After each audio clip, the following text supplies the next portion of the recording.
Welcome back to another video here on Jones Family Farm.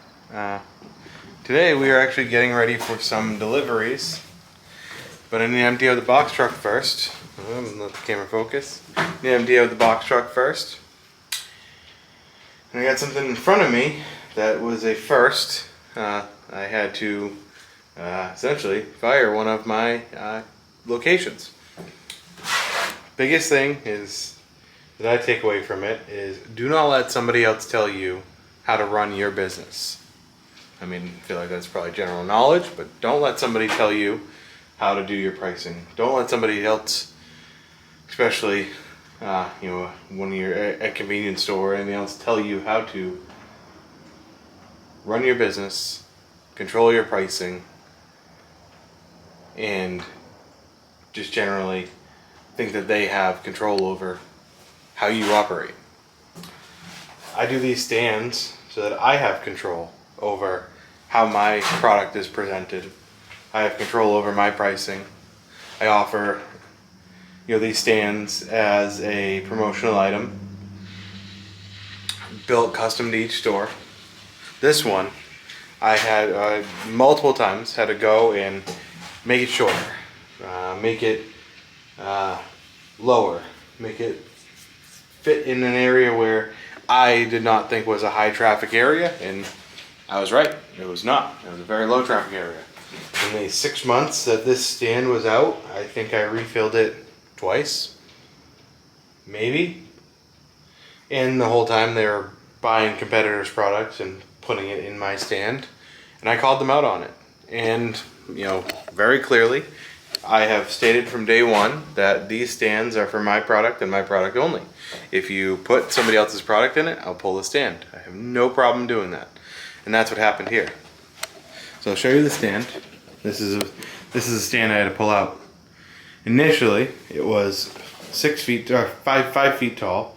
So it had 6 sideboards here, and had to cut it down once down to 3. Then cut it down again down to 2.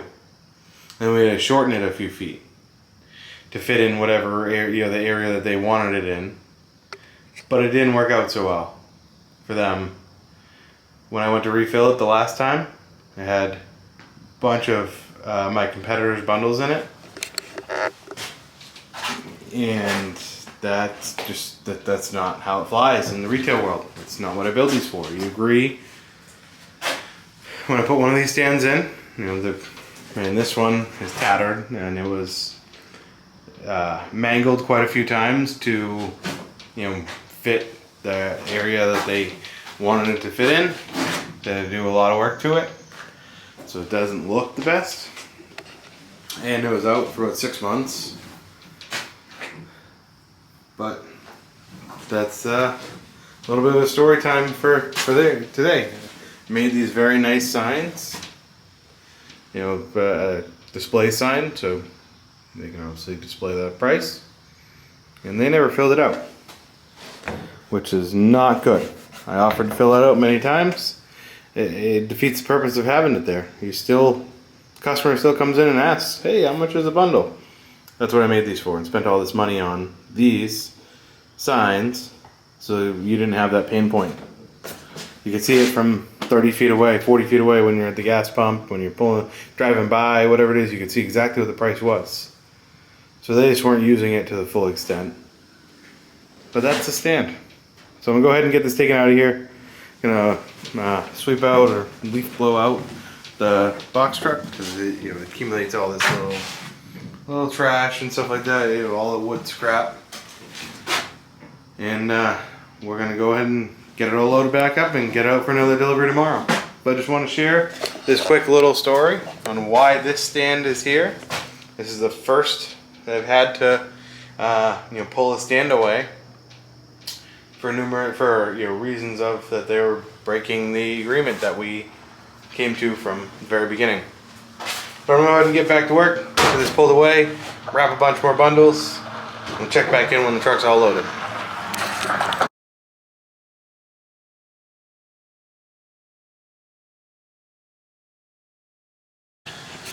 It's another day here on Jones Family Farm. in the wood yard today. The last little clip you saw was a little rant. I was a little bit upset the other day. I think it was actually yesterday. I'm just annoyed. It happened a while ago. Still a little bit just annoyed by the whole situation. I just have adapted, the business, and I will not, just like I said in that previous clip, don't let somebody else try to tell you how to run your own business. That's probably the reason why most of us work for ourselves anyway.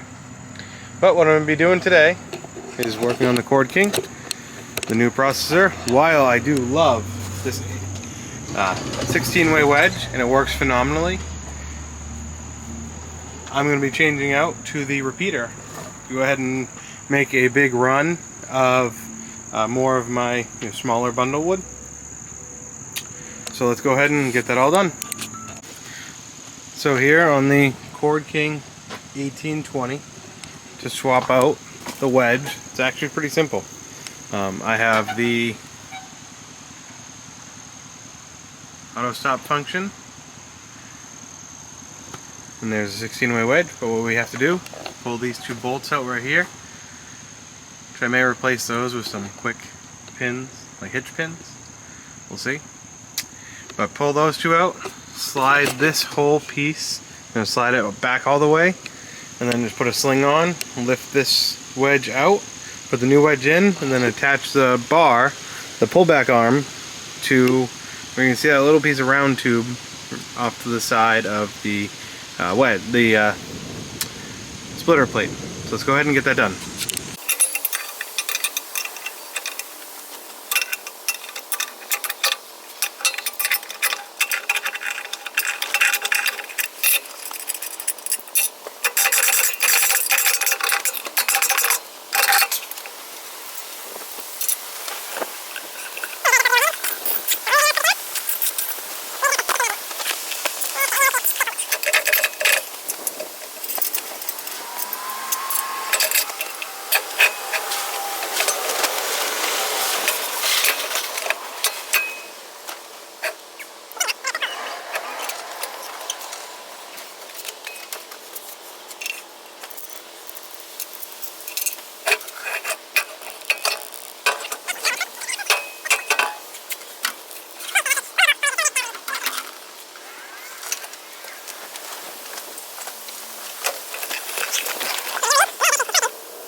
Now here's the part that makes it quite a bit easier for me to change out this wedge.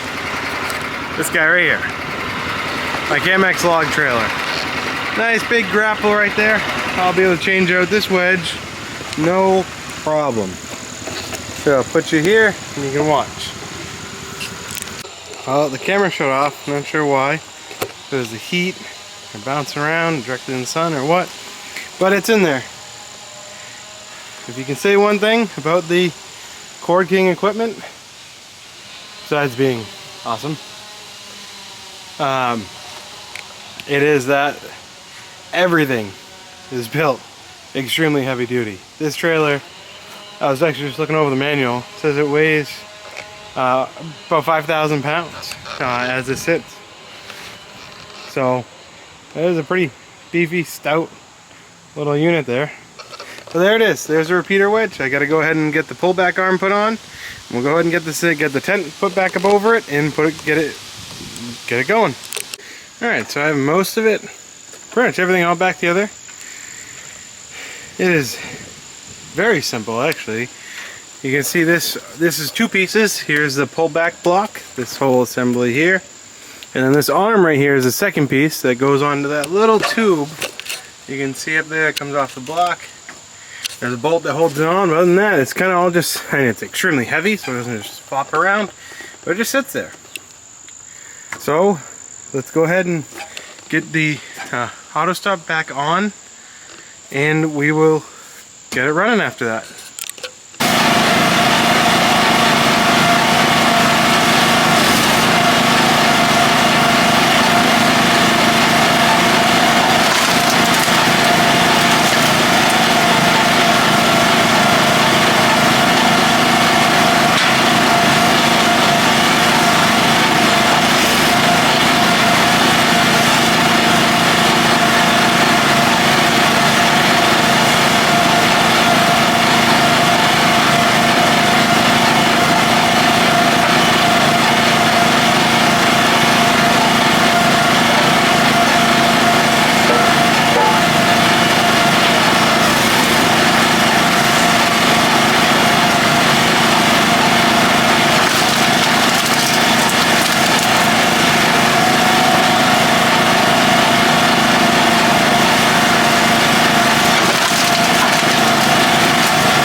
just ran that one